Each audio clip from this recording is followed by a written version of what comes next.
Welcome to our weekly Forex and Futures forecast. As always, we need to remind you that trading is a risky endeavor and not suitable for all investors. My name is Jay Norris. I wrote the book The Secret to Trading, Risk Tolerance Threshold Theory, where we demonstrate how we choose which market to trade and which direction to trade it from. Speaking of markets, let's go right to the charts. Starting out with the dollar index, because I really think this market shows the dollar index, that is, really shows us, highlights the environment that we are in and that we've been in. You can see you're in a relatively tight range now in 2012. This is a weekly chart for the dollar index. And if even you go outside of that and you go back a couple of years, it's the same story. You're just in a wider range. When you get in a range like that, we'll look at it on the daily chart, you just have to be aware that, overall, you're seeing smaller ranges and that you're going to have to adjust your trading style for that. You can only take what the market's giving you. You have to account for the environment you're in. Let's drop down, or let's take a look at the Aussie US dollar. Here's another sideways market.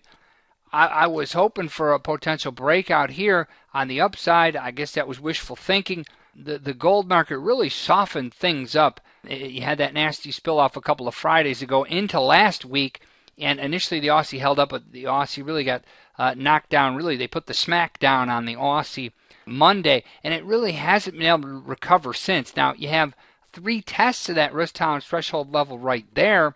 It's holding the level so far.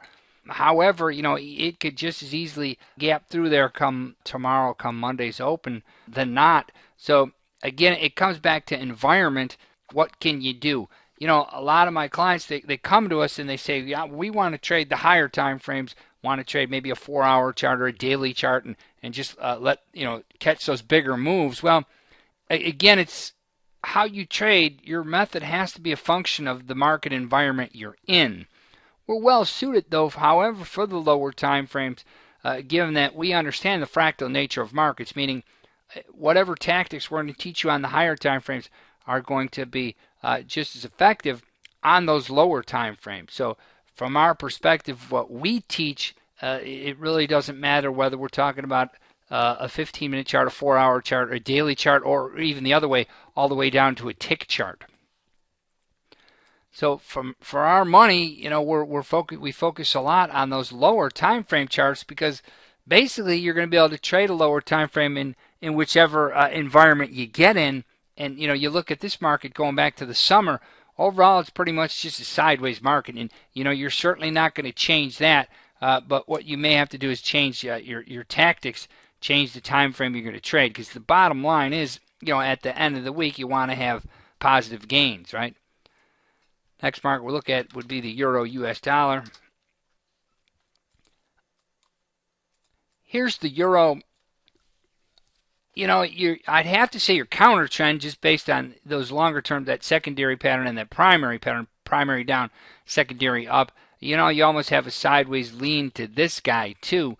You had a pretty good turnaround midweek in the euro, yet it's still holding its gains. It just gave back profits, gave back gains, I should say. So it's got a sideways lean to this guy also. We would definitely be interested in sell setups in this area. We're very sensitive to that 134 level. If you get beyond that 134, that possibly opens up the door to a double top. I'd love that opportunity for a potential double top here. That may be a stretch, though. That may be wishful thinking. So we have to monitor the euro, but you can see you have pretty good resistance. You have a sell zone just above here. Long term, at least we do have some direction in this guy long term. Your longer term pattern is bearish. You have a pattern of lower highs. So we think any kind of long-term signal in line with that primary pattern, which is already down, you need to take a serious look at that. So position traders here, essentially you're waiting to sell the rally, or really just take the sell signal. Ideally, we get a little bit higher there, but we'll have to see what happens. So longer term, nothing has changed for us here. Next market, dollar yen. I tell you what, intraday dollar yen has been a fantastic trading vehicle because it's moving. You love a market that's moving like that. Even on Fridays, generally Fridays kind of slow. man, you had a nice rally late in the session there, and it was a nice trending move too. Show that to you intraday.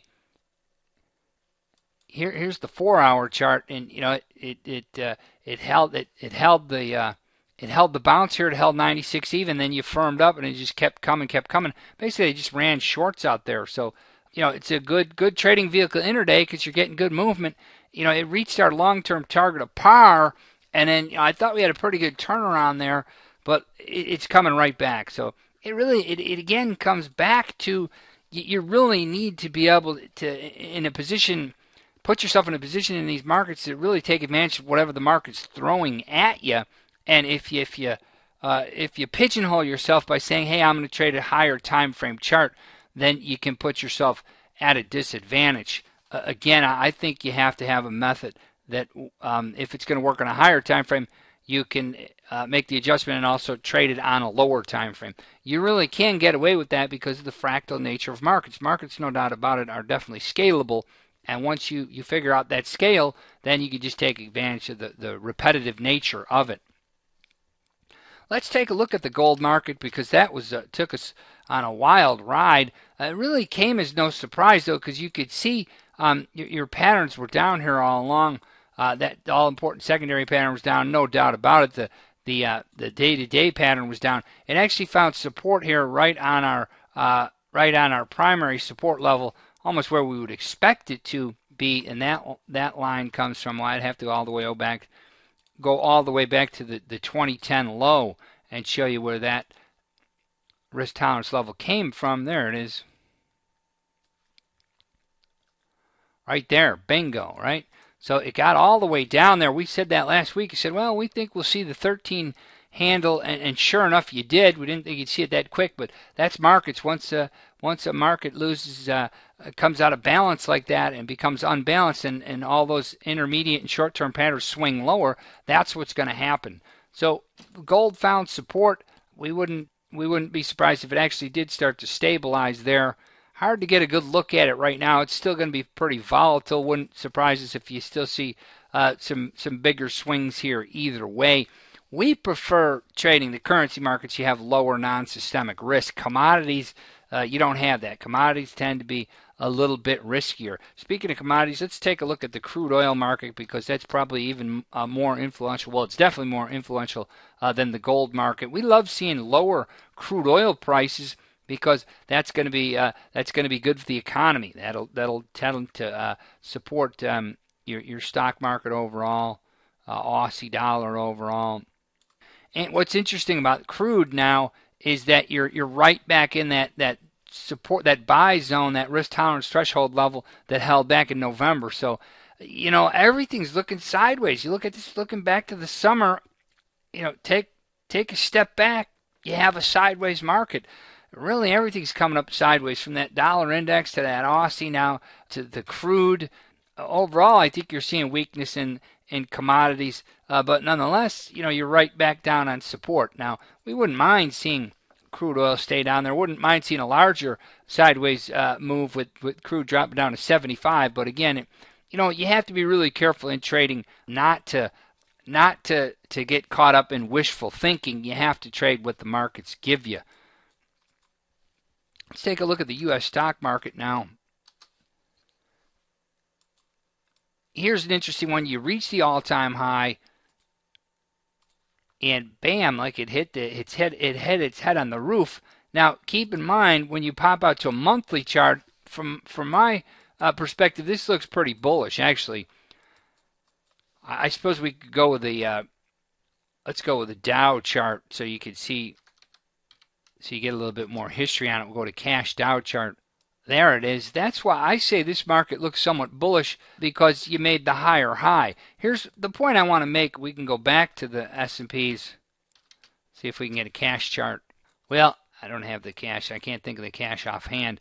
Here's what looks bullish to me in the S&Ps long term, mind you, that you have a potential breakout here.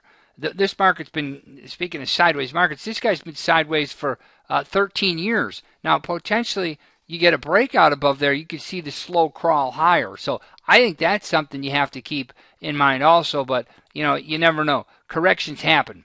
as the old saying goes. And the hardest thing in trading, other than letting a profit run, is to try to predict corrections. Market banged its head in there. Here's what looks interesting intraday, though. You have pretty good support here, really good support, I'd say. And the market respected it. The market held. So the market closed towards the highs of the session on Friday. It may not look like much on the daily chart, but nonetheless, you're taking out that longer-term trend line right there, or that intermediate-term trend line right there. So you have to watch the stock market. It's got too long of a track record of blowing shorts out. We think it's a little bit premature to go short on this market. It doesn't pay to guess, try to pick tops and guess when a market's going to turn. You still have to respect the long-term pattern here. From our all our studies are still pointing higher. So let's see if that level holds. A lot of people keep asking me, hey, when do you think that market's going to top out? I don't know. A wise man once told me the best thing you can tell yourself as a trader is, I don't know. It's going to keep you out of trouble. You don't want to trade when you don't know. You want to trade when you have definition. So we'll just leave it at that. From our perspective, you still have to look at stocks as a two-way market for sure. And you have to be prepared really to trade both sides. But right now, we just stick with that overall trend. So, hey, if you want to see what we're doing at Trading University, you can come to our site and click on Market Commentary. You'll have access to this video along with our Seeking Alpha blog. There's a link just below this video also if you want to take a look at our book, The Secret to Trading. Hey, thank you so much, and we'll catch you next week.